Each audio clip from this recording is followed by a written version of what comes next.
les gens, asseyez-vous, on va parler. Tous les dimanches, le LCDLS, c'est l'occasion d'aborder des sujets divers et de revenir sur les news gossip de la semaine. La vie de luxe de Kim Kardashian, la double vie de Beyoncé et bien d'autres. Le pire, le meilleur de la semaine et bien plus encore, c'est maintenant. Jingle.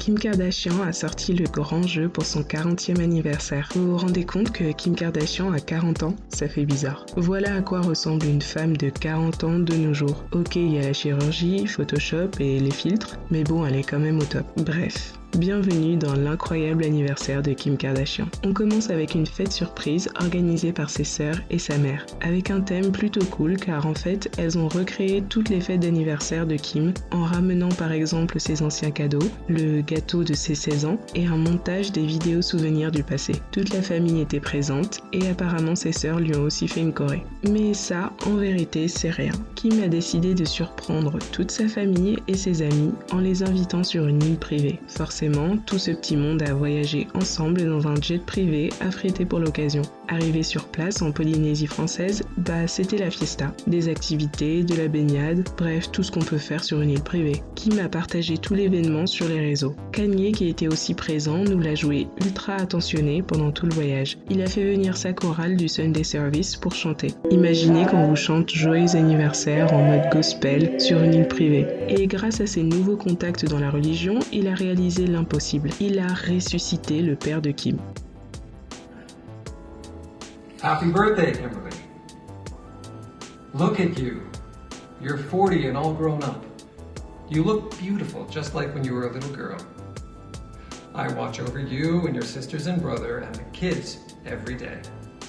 Robert Kardashian est décédé d'un cancer il y a longtemps maintenant, mais il a pu souhaiter un joyeux anniversaire à Kim grâce à Kanye qui s'est débrouillé pour obtenir un hologramme de lui. C'est le genre de cadeau de milliardaire que les milliardaires s'offrent entre milliardaires. On peut trouver ça flippant dans un sens. Moi je suis pas trop pour le concept des hologrammes, mais Kim et sa famille ont vraiment apprécié, donc c'est le principal. Comme je vous ai dit, Kim a partagé tout son voyage sur Twitter et Instagram. Elle poste aussi ce long message et c'est là où les problèmes commencent. 40 ans et je me sens humble et bénie. Il n'y a pas un seul jour que je prends pour acquis, spécialement en ces temps-ci alors qu'on se rappelle tous ce qui compte vraiment. Pour mon anniversaire cette année, je ne pouvais pas penser à une autre façon de le fêter si ce n'est avec certaines des personnes qui m'ont aidé à me forger telle que je suis aujourd'hui. Avant le Covid, je pense qu'aucun de nous n'appréciait vraiment le simple luxe de pouvoir voyager et être ensemble avec famille et amis dans un environnement sécurisé. Après 2 semaines de check-in médicaux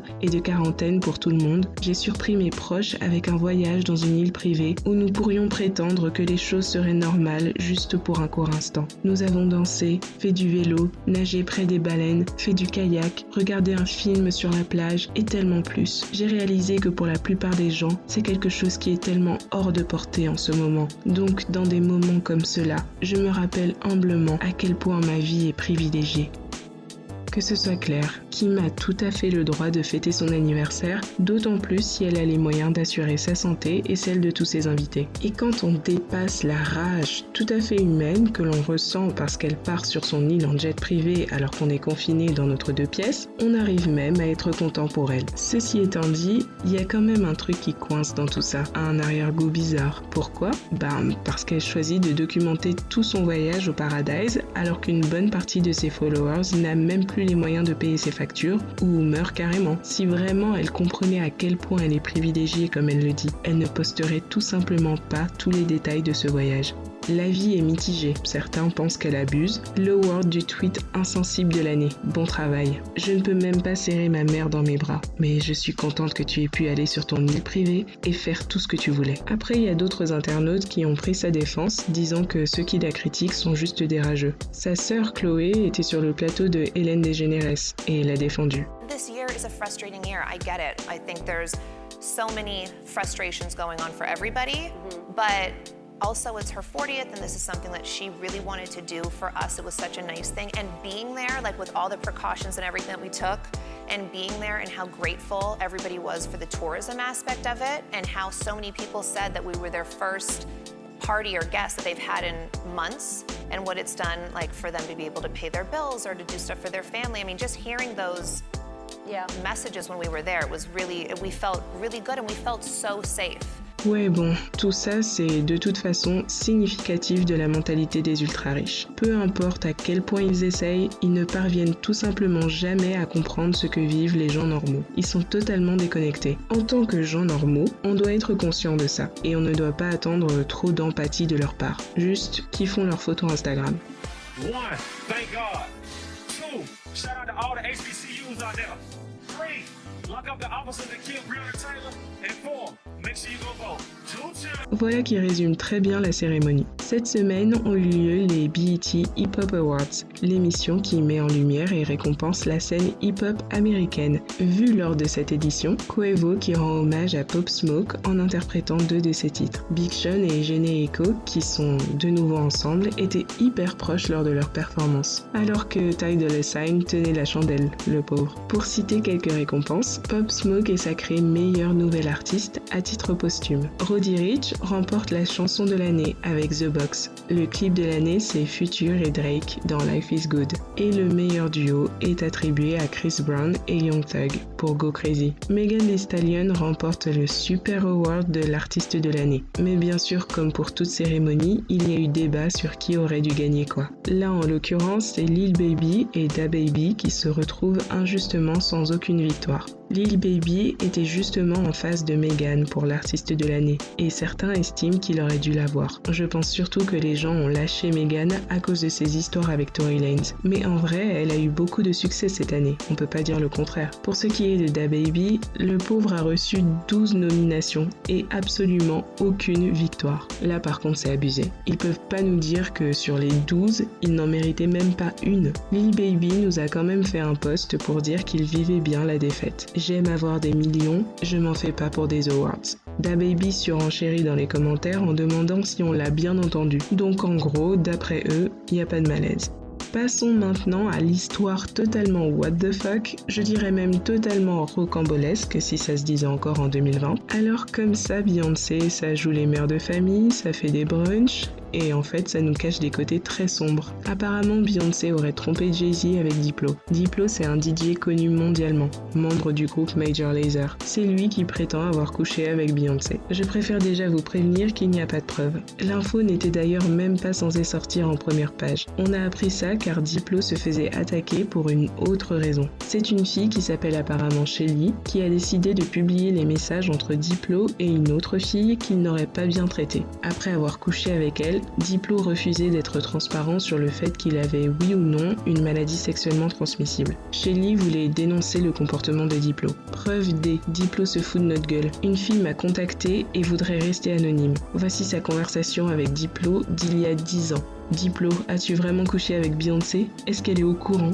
Voici la conversation. La fille lui dit « Le sida et les maladies sexuellement transmissibles ne sont pas une blague ». Diplo répond « Alors, attends, est-ce que j'ai quelque chose ou pas? Je suis perdu, car j'ai rien. En plus, j'ai couché avec Beyoncé aussi ». La fille dit « Je sais pas, je vais tester ses bosses du haut rasoir et je te dirai. Ne mens pas sur ta teub et ne ramène pas Beyoncé là-dedans comme ça ». Diplo répond « Alors c'est comment? C'est bon ou pas ?» Franchement, je pense qu'il a dit ça pour faire le malin dans la conversation. On voit que leurs messages sont sur des tons sarcastiques, bizarres. En plus, c'était il y a 10 ans. Le fait qu'on retrouve le message où il parle de Beyoncé, je pense que ça a énervé ses fans. Et du coup, on a commencé à sortir les dossiers sur la vie de Diplo. Faut savoir qu'il est un peu suspect comme gars. Il a la réputation d'aimer les très jeunes filles et de genre prendre des filles sous son aile pour faire leur éducation, si vous voyez ce que je veux dire. C'est que des rumeurs, hein. Mais par exemple, on a ressorti un de ses tweets de 2017 dans lequel il déclare avoir envoyé son CV pour être membre du culte sexuel de R. Kelly. C'est dit un peu comme une blague, mais bon, c'est quand même très chelou de dire un truc pareil. Ensuite, il y a le cas Queen Blackwell. C'est une tiktokeuse de 19 ans qui a son public. D'ailleurs, en faisant mes recherches, j'ai vu que c'était elle le même qui avait tourné pendant un moment, pour ceux qui connaissent. Bref, il se trouve que Queen habite avec Diplo. Diplo qui a plus de 40 ans. Donc